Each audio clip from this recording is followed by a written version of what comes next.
Yeah, hello everybody. Thank you for joining our Engler Entrepreneurship series. We are on our last part, 5 of 5, and this is our second part of our panelist series, kind of series within a series. So today we have Brendan Costello. He is joining us from the Engler program, and he is going to introduce our other two panelists. He will then ask some questions and then have our panelists answer, and then they will open it up for questions for you. So Brendan, thank you for joining us today. Thank you. Good afternoon.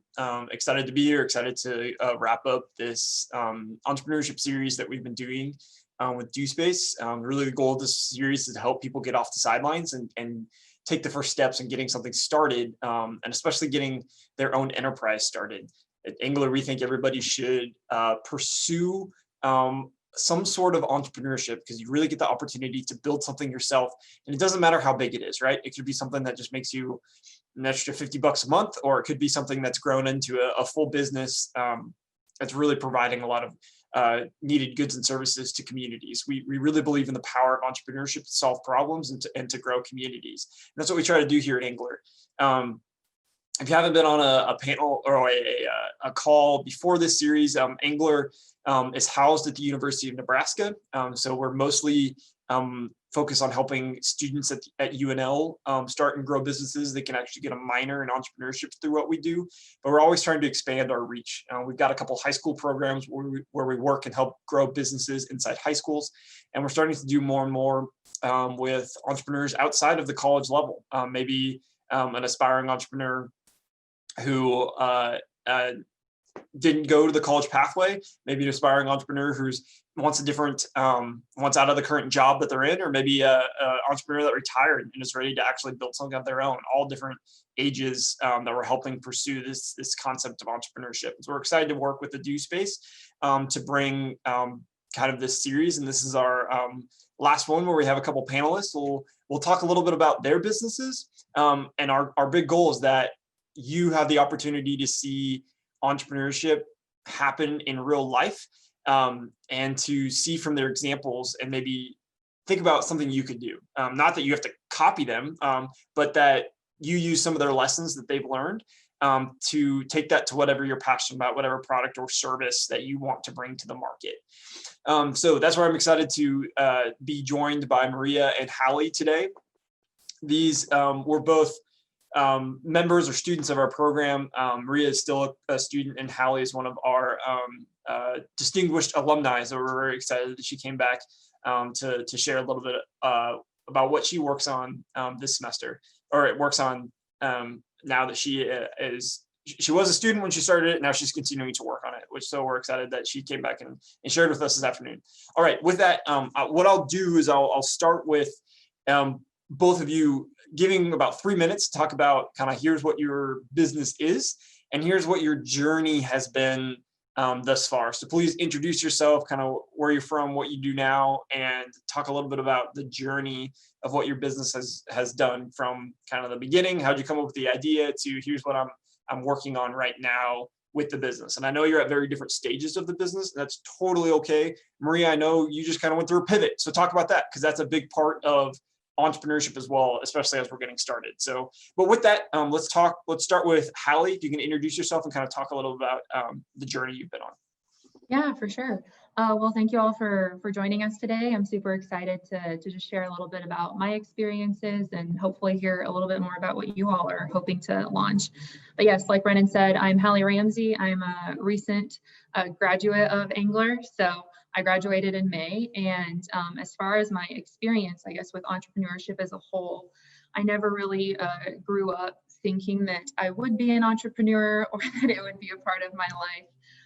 I've always been very strategy analytical mindset and never really considered myself to be super creative. So entrepreneurship just seemed like something that wasn't super meant for me, but I joined Engler anyway my freshman year to see the benefits of having an entrepreneurial mindset. And really, I had a pretty narrow track mind of what I was going to do. I was always thinking I was going to go to law school and then either start my own practice or join a practice in rural Nebraska.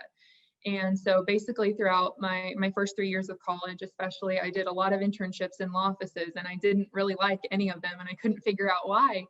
And eventually I took kind of a final internship that was in the exact type of area and in the exact type of law that I thought I wanted to practice, and I still hated it. So I figured I needed to kind of do some soul searching and figure out why that was. And something that I'd always been passionate about is writing. And I was the type of person that I do not really do texting or I'm not on social media a lot, but I write notes to a lot of people. And so I started writing notes to people and greeting cards and doing different calligraphy designs and drawing designs on them. And that kind of grew from a daily exercise to the business that I have now, which is 1624 Creations. And the name is an ode to Proverbs 16:24, which is kind words are like honey, sweet to the soul and healthy for the body. So with that, I really strive to create a lot of paper goods, mostly invitations, greeting cards, prints, stuff like that, that really strive to inspire gracious acts and to uplift other people. And so that's kind of been the whirlwind, I guess, that I've been on, because obviously being a lawyer and then being more of a graphic designer are very different. But I also now, with my day job, I guess, or my full-time job outside of the business that I have, is being a business development specialist with the Center for Rural Affairs, which is a nonprofit that supports rural communities in Nebraska and all across the Midwest. But I just on a day-to-day basis work with a lot of small business owners and entrepreneurs. And so I've kind of been growing, I guess, the skill set and everything within kind of a business coaching aspect too. So now entrepreneurship is literally all a part of my life. So that's been really fun. But yeah, that's a little bit about me. Great. Thank you. I love the shift from figuring out what you really want to do. And I think entrepreneurship, regardless of what you want to do, is a great pathway to help figuring out what you're passionate about. So that's great. Thank you. Maria, please kind of share with us your background and what you're working on now. Absolutely. Thanks, Brennan. So hi, everyone. I'm really glad to be here. My name is Maria Harthorn. I'm a junior at the University of Nebraska with a minor in Engler. So I am majoring in agricultural economics. I am from Ainsworth, Nebraska. And so if no one knows where that is, it's a little town, north central Nebraska, about 4.5 hours away. So it's a little jaunt home. So I was raised out there on a cow-calf longhorn operation. And so that's a little different from the traditional Angus operations in Nebraska. And so I really just grew up taking a passion for that path. And trying to find something a little different to offer a different product. And so I came into college trying to find something that I could make out of that, because I wanted to maybe come back to our operation in the future, transition into ownership and running it with my dad. But I wanted to bring something new to that. And so that kind of came when I was in one of my Engler classes with one of my professors and mentors, Dave Lamb. And someone asked me one time, do you sell the hides from the longhorns, or do you sell the horns? And like, I never considered that. And so I kind of went off in my own direction, taking this idea through a class. And I ended up, through lots of different pivots and ideation and feedback, to doing a direct to consumer longhorn beef business, selling solely hamburger, and then supplying it in rural grocery stores and gas stations, just to make in-state beef available in store, because that's something that was really important to me. And so I'd been working on this idea for maybe 9 months. And I think within the last 2 weeks, I was finishing my capstone course on this idea. In the last week of class, I came to my professor, Dave, and I said, I don't want to do this anymore. I'm going to drop it. It doesn't feel right. I don't feel like I'm supplying as much of a need anymore.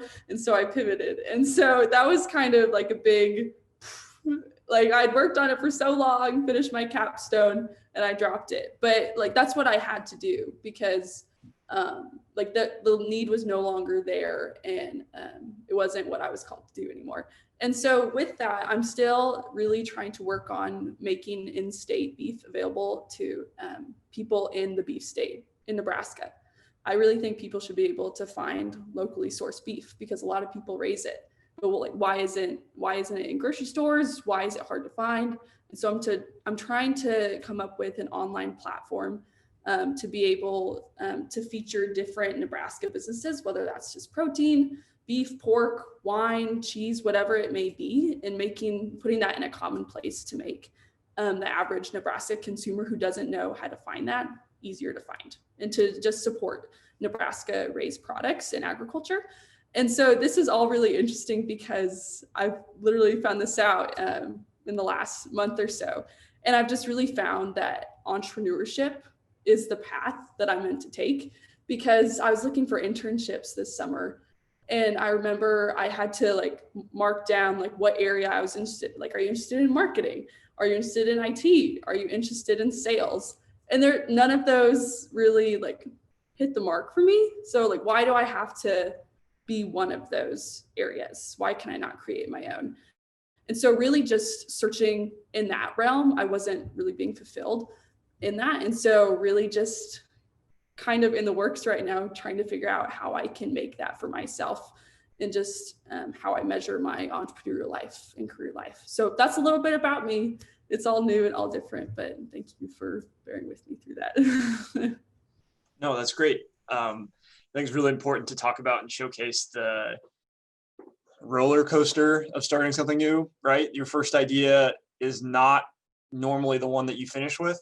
A lot of people love to fall in love with their first idea, becomes their baby. But normally your first guess is not correct, and you have to shift and figure out what actually really works. And so I'm excited for what you're working on. And remind me after this, I want to talk to you about that, because I've got a lot of ideas about this kind of localized platform that's, I think, is really needed in the food industry, especially the local food industry. So that's great. We're also joined by Emmett. Emmett, thanks for jumping on with us. Really appreciate it. Emmett is also an alumni of our program. He has moved very quickly since coming into the program, and I'm very excited for what he is building as well. So Emmett, if you can just give us like a quick 3-minute background of kind of what does your background look like? How did you come up with this idea, and where are you at today with what you are working on? Yeah, sure. So I grew up out in Western Nebraska on a ranch. I'm 5th generation on the place. Came to Lincoln late. I came as a junior in college and joined the Engler program then. Yeah, I had an original idea that kind of fell through in the first year. Second year, I had a second idea during the summertime, in between my junior and my senior year. I was working on the ranch with Dad, and I had finished an internship at a feedlot, Adams feedlot there, and I was just hanging for my dad. And I kept on getting text messages, this and that, about cows, or from purebred producers about calves and cows that, they were featuring or whatever, got the embryos out of and recips for. And I just got to thinking about myself, trying to develop some sort of software where that could be more available, more efficient, just anything to do with cows. All I really knew growing up was I wanted to do something with cows and figure out one way to make money with it. I knew ranching, I knew I loved ranching, but I knew it wasn't gonna pay extremely well. So I wanted to do something different with that. So started my senior year, talked with David Lamb a lot, and he mentored me through a business that I call now Platform Cattle, which it's a software business. The software itself was developed this summer. The idea of it is just is a marketing tool for cattle, being able to find preferences that people have in cattle, and then market those who need those specific characteristics of each one, and then finding cows for purebred producers and new customers to create better relationships. In addition, I also started selling a Bobby Box supplement, which is a protein supplement. It's a fun little deal to sell. It's a new thing in the product. I have exclusive rights to sell. It's a live probiotic, and that's really what I've been focusing on a lot here with the software. It's been developed, skeleton, it has to be finalized, and then it has to go through a long process with possible patents and whatnot. And so that's still a process. In the meantime, I am staying very busy selling protein supplement and trying to expand my brand. Very cool. Thank you, Emmett. So if you haven't been able to tell, one of the things Engler especially is good at is building agriculture businesses. So we've got a couple ag people on here as well. We're not limited to that. We just are on East Campus, and there's a lot of agriculture students on East Campus. So we tend to really specialize and do really well on that. But I hope you can see from this is that entrepreneurship isn't tied to one industry. Even though it may be something you want to start is not in the ag industry, there is a lot of things you can learn from other markets. Starting a business, so there's fundamentally things that are the same regardless of what market that you're in. And then later when you start to really grow is when I think the market really comes into play about understanding what does your business model look like within that market. So with that, I just got a message from one more panelist who I think will be joining us in a moment. But as she's jumping on, what I would love to know is, as you guys, oh, there she is. Welcome, Isabella. Hi. Oh, wait, hold on. Okay. No, we can hear Hi. you. No problem. Perfect timing, actually. So Isabella is one of our current students as well. Isabella, we just got done with our first three panelists kind of talking through their background, and then how they got started and what they're doing, and then where they're currently at. So if you could just give us a 2 or 3 minute overview of who you are, your background, what you're working on, and then kind of where you're at in the progress of building your business, that would be great. Okay. So I'm Isabella Jacobson. I'm from California, and I'm a junior here at UNL. My business is actually Home to Heart Bakery, which is currently a completely online bakery whose whole goal is to kind of bring that feeling of home to our customers. So we started on September 28th, so it's been almost 2 months now, and it's been a really great 2 months. We've had a lot of success and had a really great experience. Currently, we're looking at expanding a bit. We're going to be broadening our product offerings, and we recently got the opportunity to work with a local coffee shop to use their kitchen and possibly their storefront at some point in the future. So we could be looking at having an actual in-person bakery sometime next year, which is pretty awesome considering this all started 2 months ago. But that's pretty much where we are right now. So I was a little short, sorry. No, that's fine. That's great. What I love is on this panelist, we have a wide variety of where people are at. Emmett and Hallie are pretty far in what they've developed their business.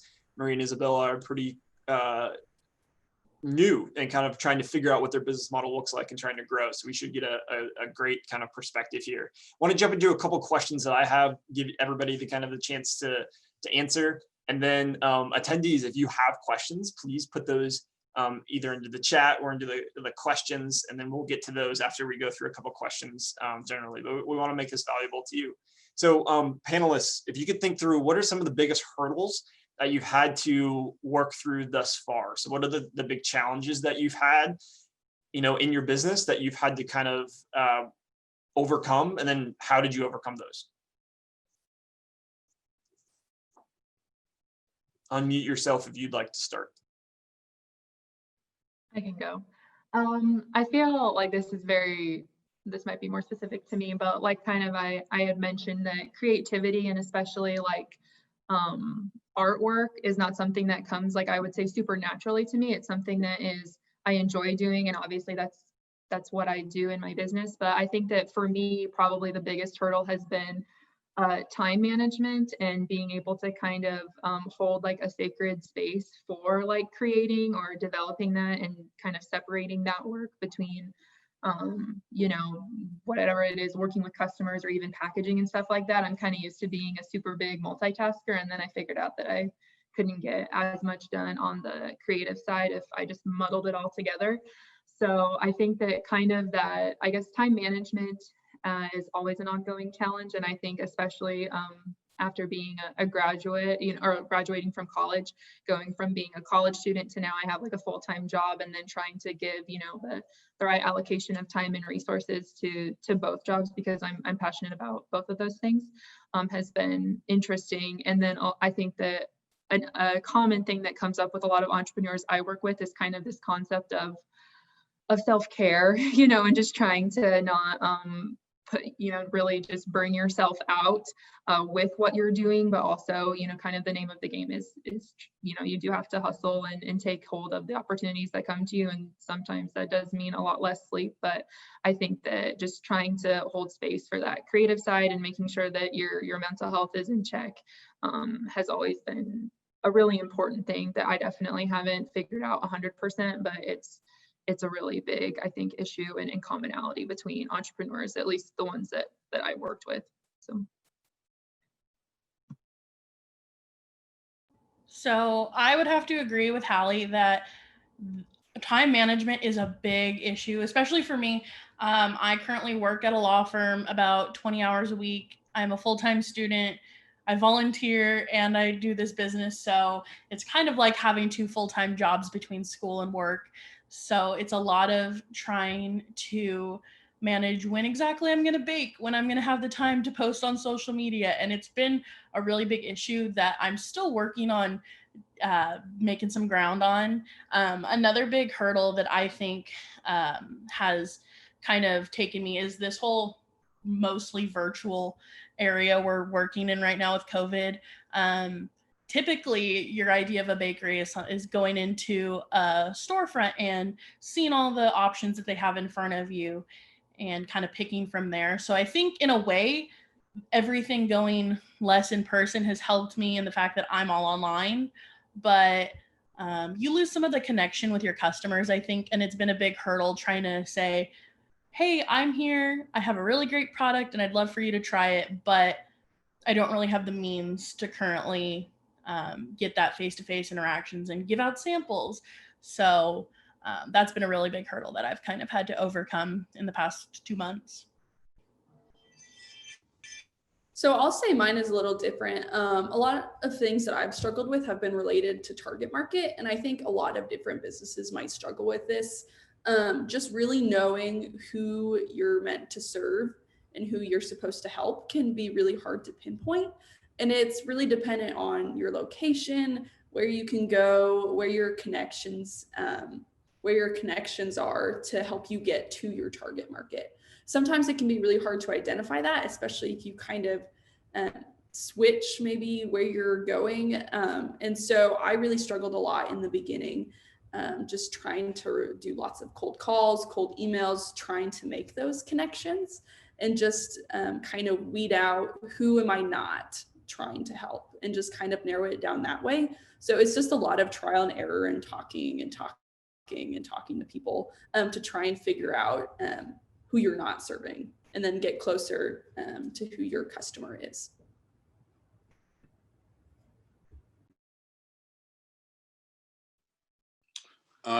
Yeah, I would agree with all 3 of those. Definitely a lot of struggles I go into creating a business and entrepreneurship.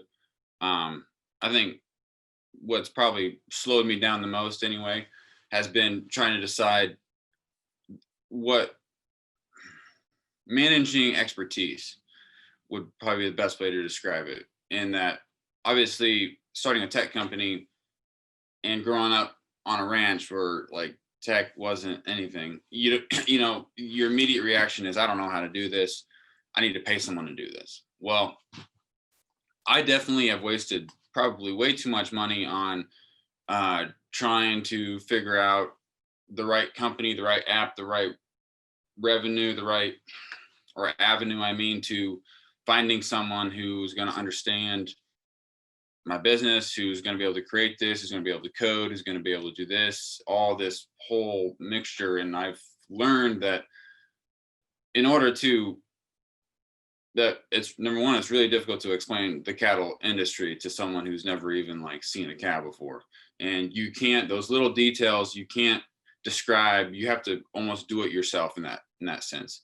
And so the biggest challenge has been trying to learn how to code, essentially, even though I'm not really learning how to code, but or building your website and learning the ins and outs of something that you don't know anything about. And so that's been probably the biggest challenge. Obviously, in my specific business, almost all my customers are going to be streamlined, at least seeing my website at some point, or an app or whatever kind of software it turns into. It has to be able to go through there. And so I guess you have to basically learn something completely new. But if you want to do something out of the ordinary, I guess you kind of have to learn something out of the ordinary in order to do it.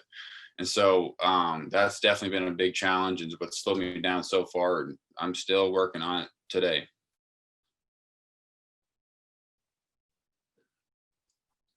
That's great. Definitely, especially want to highlight what Emmett said of, there's a quote that I've heard before. I can't remember who it's by, but he said that the successful entrepreneurs aren't the ones who are the smartest. They're the ones who are the most willing to figure it out. Not necessarily meaning you have to know everything when you go into it, but if you want to be successful, you have to figure out how to figure things out, essentially. A lot of times when students come to me and they're like, I don't know how to do this. I don't know how to code. I don't know how to find someone who can code for me. I don't know how to get a license for this business. I was like, well, how much have you Googled it? Because that's the place to start, and just figuring out how to figure it out is essentially a great skill to have when you're starting. Great answers. This is a little bit more general, but knowing what you know now at different phases of starting or building, what advice would you give to someone who maybe was you a year ago or a few months ago, just starting to get off the ground or just starting to think about an idea? What would you tell that person? What advice would you have for somebody who really wants to build something and is just starting?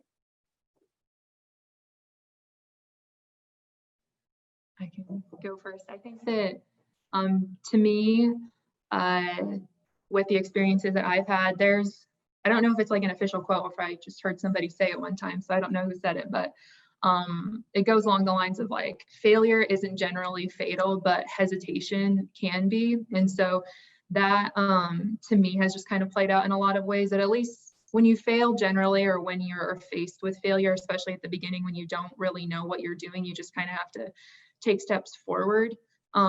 There's a lot of learning that goes into that. And I know in Engler, we talk about fail fast, fail forward, fail cheap. So it's not really failure that has ended up like really throwing a wrench in a lot of my plans. It's been when I hesitate to do something, when I sit too long on an idea or on, whatever, collaborating with another partner or whatever that is. So I would say that to other people, that failure isn't generally fatal. You can learn from it. You can generally pick yourself back up in some aspect, but hesitating and just choosing not to do anything until you're ready, that can be fatal, because you don't even learn from sitting on the sidelines at all. So it's really hard when the water's murky and the fog is thick, but you just have to kind of take little steps forward, or whatever you can kind of grasp a hold of. Like, you just have to do something and not hesitate. So that would be my piece of advice. So I guess my advice to myself, kind of similar, would be just do it. I'm someone who overanalyzes everything I do and overthinks everything. And 3 months ago, I would not have seen myself starting this business. It's always been something I've kind of dreamed about, owning my own bakery, just because it's something I love doing. And I put so many hurdles in my mind that stopped me from doing it before. And I think the motto of just do it, stealing Nike stuff, but is kind of great to think about, because it keeps you from looking at everything that could go wrong. I'm someone who looks at every possible bad outcome before I look at all of the possible good outcomes. And so just going in with the mentality of do it. And if it goes well, then dang, I just had the ride of my life. And if it goes bad, well, I learned some really awesome lessons, is important, and something I'm kind of learning to live by.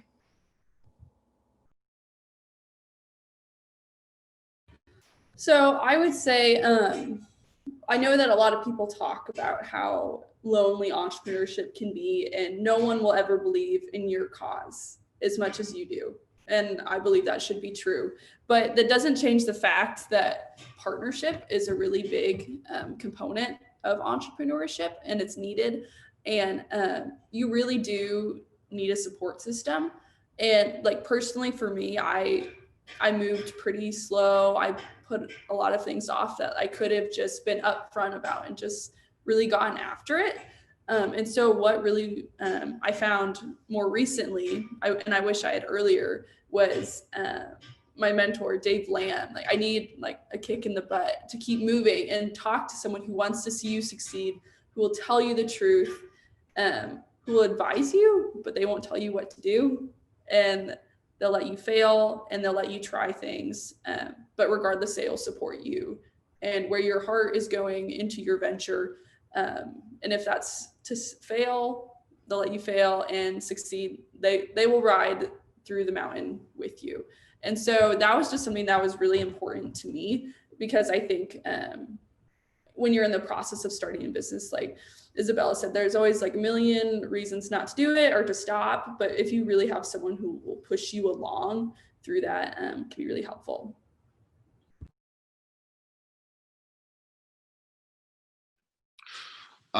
Yeah, I think my advice would be to throw away your pride, in that you're not going to know everything. You are trying to learn something. And so in order for you to learn something, the best way for it to learn something is asking questions, is being not the smartest person in the room the majority of the time, or almost all the time. And to know that it's okay that you don't know everything, and that you're looking for wisdom, you're looking for advice, you're looking for this. You know, when you're starting out in entrepreneurship, obviously you want to be someone who someone can come to advice one day, but you got to get there, and you got to just be humble, take in knowledge, and then one day you'll be the wise one, you know. And but you're not going to be the wise one right now, because I mean, you're not. I mean, you're trying to do something new, and anything new has not been given that knowledge yet. So I would just say throw away your pride, ask questions, get to know things. Yeah. That's great. Thank you. I appreciate how everyone's is a little bit different too. Everyone's having a little bit different experience as they grow things, which is great. The last question I have before we kind of open it up to everyone is, were there any resources, whether that would be like something you read, something online, something, organization that you accessed? Doesn't have, like, we can throw Engler out since that's mostly what everybody has got connected to, but anything else that you did that was really helpful for you as you started building? Any resources that you can think of?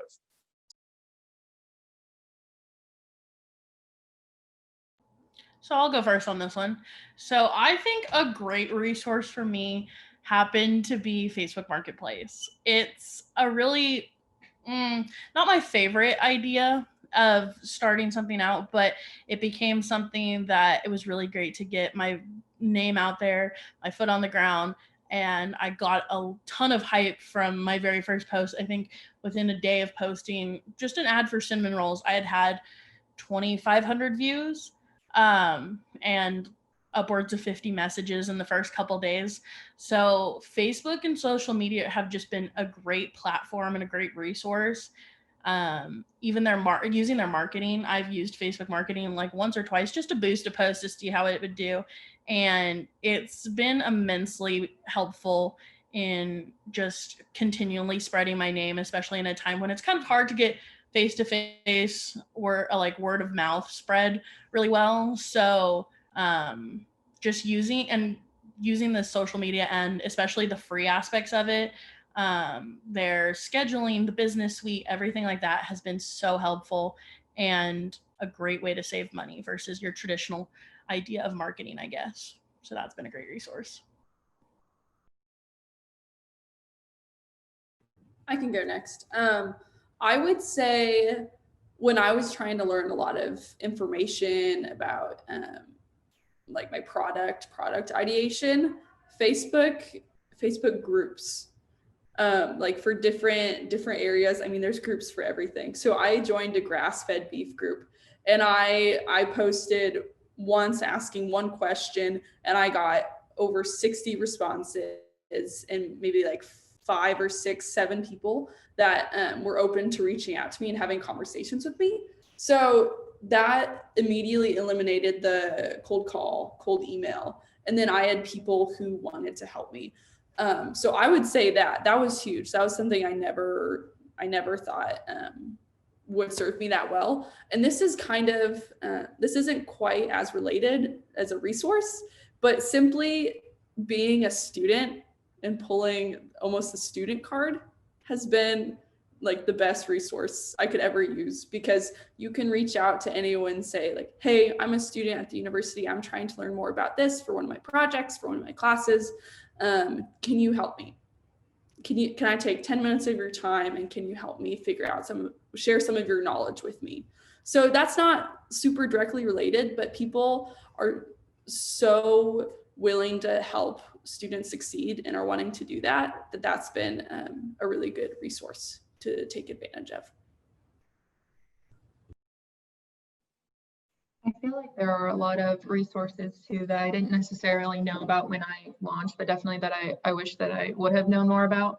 But definitely kind of to piggyback off of like what Maria and Isabella were saying, social media is a really good way to connect not only with potential clients, but to find collaborators, other businesses who might be, serving some of the same clientele, but like maybe offer a different product. Giveaways are a really great way to kind of encourage just a stronger community and to kind of expand your reach. So I just wouldn't ever be afraid to reach out, even if it is like through, the DMs and everything, just to figure out how you can collaborate, because that is a really great way that, high tide can kind of raise all ships, especially with small businesses. But like even there's so many avenues for free educational opportunities for small business owners, like with SBA, the Small Business Administration SCORE, shameless plug for the Center for Rural Affairs and the Women's Business Center. We do a lot of free workshops and one-on-one business coaching. So definitely be sure to just kind of look up even like your local economic development or chamber.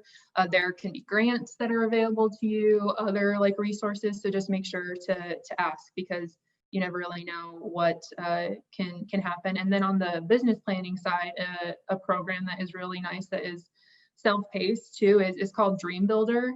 And you should be able to just, I guess, type in that and it'll kind of get you to the site. And it's basically like a 13 module kind of self-paced business plan generator, essentially, that kind of takes you from the beginning of an idea, how it's a hobby, and then really kind of takes you through all the steps of like market research and actually kind of figuring out how to bring a product to life, for a business to life. So there's definitely a lot of free resources out there, especially if you want to learn more about marketing or kind of any other aspect of planning a business or growing a business. So kind of like what Brennan said, be sure to type into Google, what the resources there are, because there's a lot available that I think people just don't always really know about. So. Yeah, I'd say thinking about all the resources that's been available to me, I'd say I've had a lot of them that's helped me tremendously, but they've all started out with people making those connections, putting the foot in the door for me, making the introductions, whatever it might be. So that's probably been where everything has started. Is from the people basis and the relationships that I've been very gracious with all the relationships I've had. I think as far as the day-to-day goes, resources that I've had is just reading how to manage time, and then implementing that. I mean, my daily planning routine has probably saved me so much time and so much like organization on like what I'm even doing that day, and takes away a lot of stress. When I'm able to write it down or do something, I'm able to get it out of my head, then less stressed. I can focus on whatever it is I'm trying to focus on, whatever it is. So I'd say big resources have been just researching how to manage the time that I have. And so, and the results of that has been huge. Very cool. And I know the DoSpace has a lot of different opportunities and advantages that you can use when you're starting out as well for panels like this or other help. So don't be afraid to reach out to the DoSpace as well as when you're getting started to see what other resources they have. That's the main questions that I have. Attendees, do you have any specific questions? I see one just getting off to the start from Keith. what social media platforms do you use? Is it for advertising or communication? So for those of you that have used social media, which ones do you use? I know we talked about Facebook, but are there other ones? And then do you use it for advertising or communication?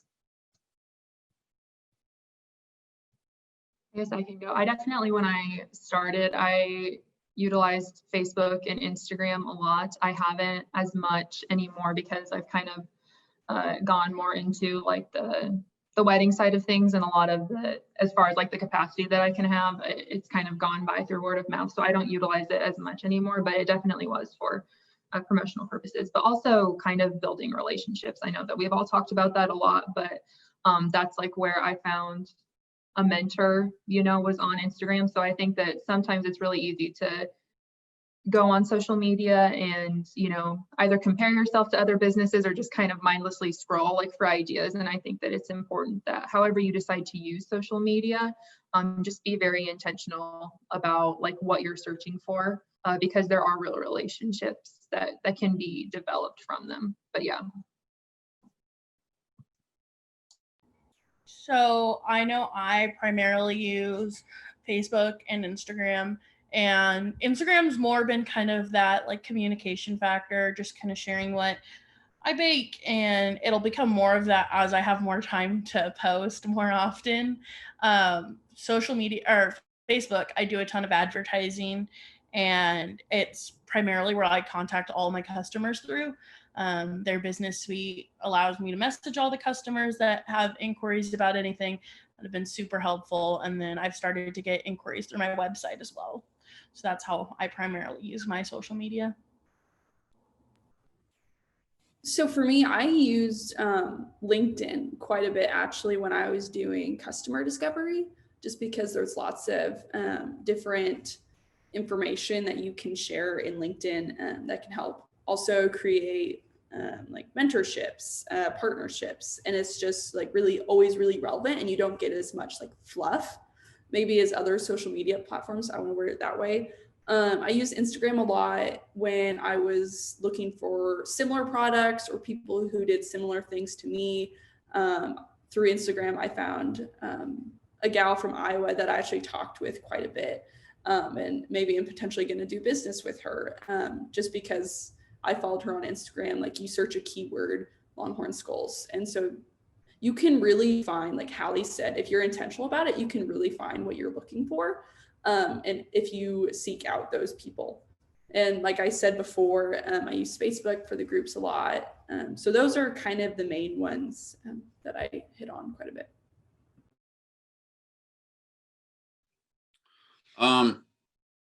I haven't really used social media at all. I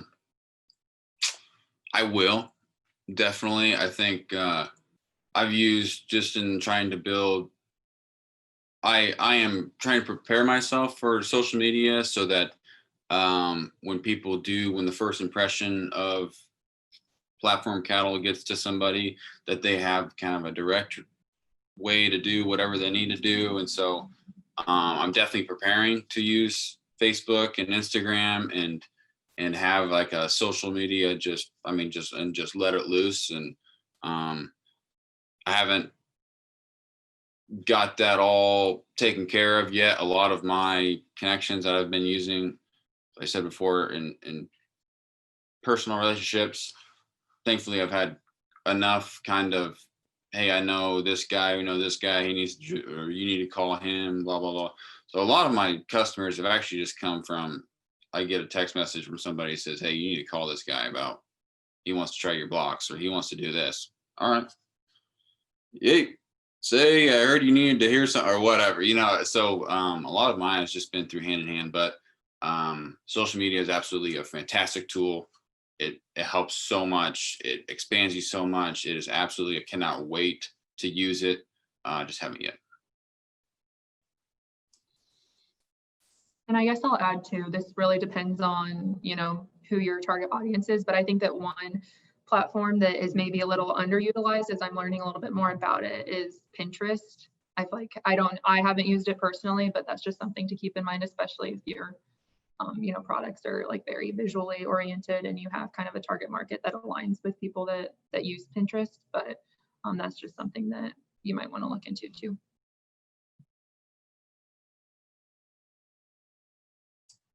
Great answers. I don't see any more questions. Attendees, do you have any other questions that we can have the panel respond to before we wrap up? Anything else that would be helpful, or something that you're thinking about as you're kind of trying to get started?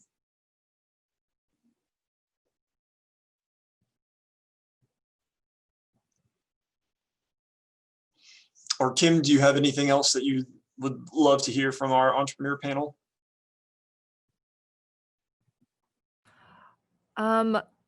I can't think of anything other than I think everything I was listening to sounded amazing.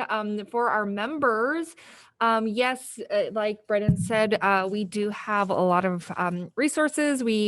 For entrepreneurs, we've hosted webinars about Score, QuickBooks, and social media marketing and things like that.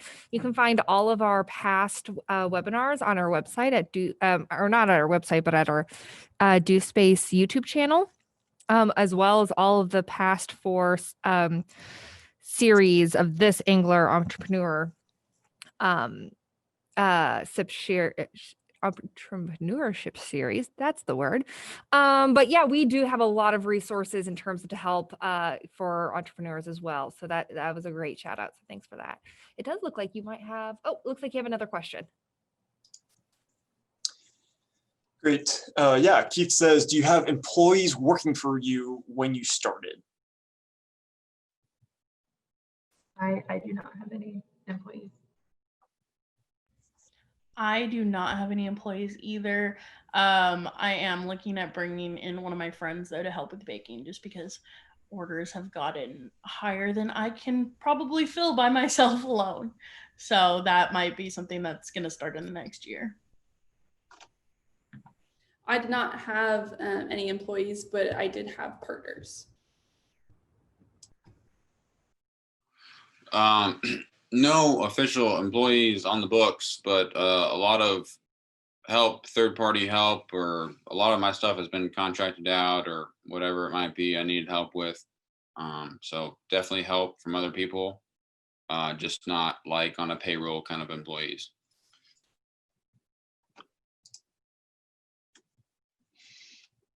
Yeah, great. And I think that's kind of a lesson as we get started. So a lot of times it's expensive to hire employees. It's very expensive. And so as an entrepreneur, you just try to do everything you can yourself, or like Maria is talking about, bring in a partner that can work with you, because you can share the load and you're both willing to work really hard for, not much money, because you're building something. And I think that's kind of a lesson, is like, do you really believe in what you're building? Well, then work really hard and make up for not having employees until you're ready to actually bringing someone in, kind of like Isabella was talking about. Like, you have so much work that you need someone to help you, because you're growing so fast. And I think everybody's business might get there if they want it to. The other really important thing to think about with entrepreneurship is all these are different size businesses, because I think it really depends on what your goal is, right?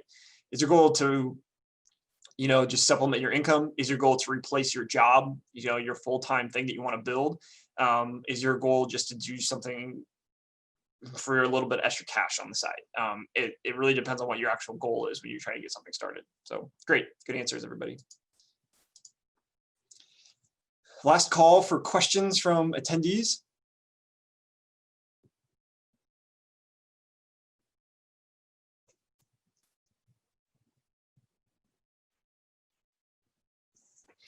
Alrighty, well, I think we'll wrap up then. I want to say thank you to all of our panelists for taking time out of your day to be with us, especially you students. It's finals week at UNL, so thank you for taking a few moments to do that. I really appreciate it.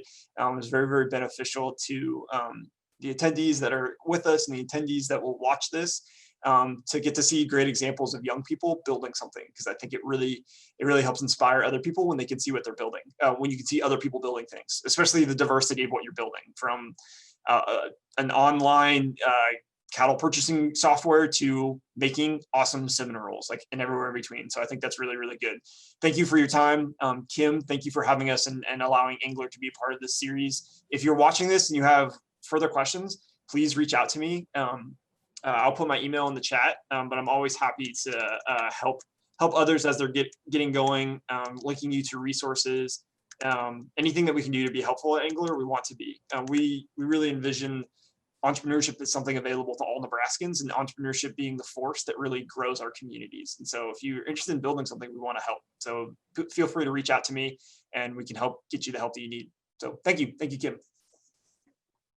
Thank you, Brennan, and thank you to all of our panelists. That was a really great Q&A, so awesome. And thank you for all of our attendees who I feel like I'm recognizing your names. So I think a few of you have been through all 5 parts. So thanks for joining us for all of our webinars with this. And hopefully we look forward to doing another collaboration in the future.